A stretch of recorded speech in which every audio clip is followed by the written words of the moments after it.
I wanted to share a little tote bag that I made to keep all of my hand quilting supplies in. If you've been watching my reels, you will have seen that I am starting to do the hand quilting on a hexagon shaped I Spy quilt. The quilt isn't hexagon shaped, but it's made out of hexagons. I'll show you more on that later because I did get it all ready for quilting. This was a kit I bought when I was visiting my parents 2 years ago, and it had everything in it that I needed. It has this little pull tab on the side. It came with a zipper with two pulls on it, so you can leave them in the middle or you can pull them to the ends. It came with the fabrics for the front and for the back, and for this little strip, and for fabric for the inside. It, it even came with the batting.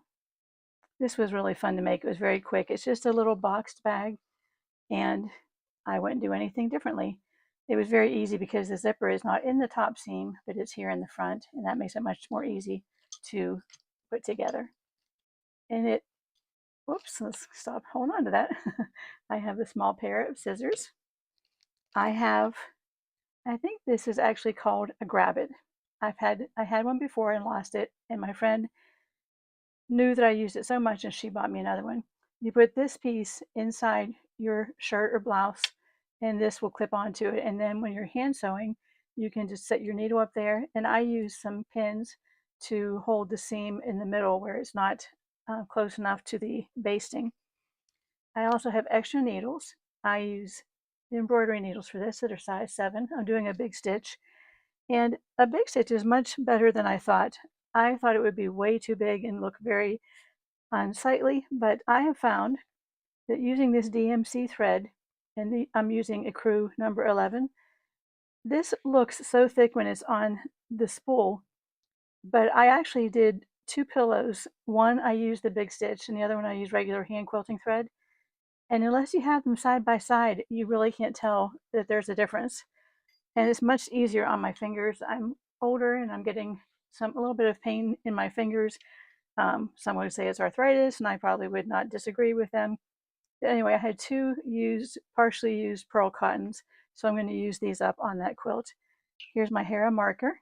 I've had this many years. This is a Clover brand, and I have a little chip in the top. I don't know how that happened, but this is the part that's used down here to make the line, so it doesn't really matter. These are very handy. It fits your hand really nicely. I always put my finger in the top, and you just use a ruler and run this along the edge. There's nothing on there that leaves any ink or any kind of residue on the quilt top. It just makes a nice crease so that you can quilt on top of it.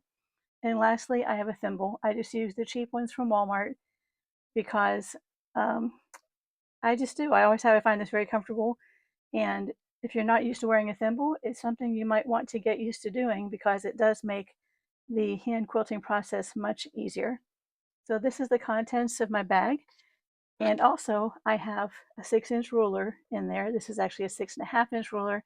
And I'm really just using it as a straight edge to mark my next quilting line. You would just set this on your quilt and then run your Hera marker on that. When you move it, there's a line on the fabric. So I hope you've enjoyed this short video, and I'm interested, I would like to hear your answer in the comments. Do you watch longer videos on instructional things like piecing and quilting? Because I'm doing a lot of shorts because I know those get put out in front of people a lot more, and so my viewership goes up. And yet I don't have the time in a short to really give all the details I would like.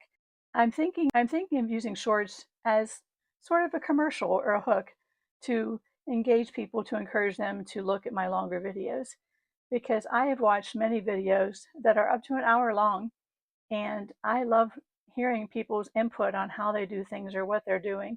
So I would be very curious if you would be interested in that, and I will act accordingly. But leave a comment, let me know what you like. Remember to use it up, wear it out, make it do or do without. If you enjoyed this video, please give it a thumbs up and leave a comment. Talk to you later.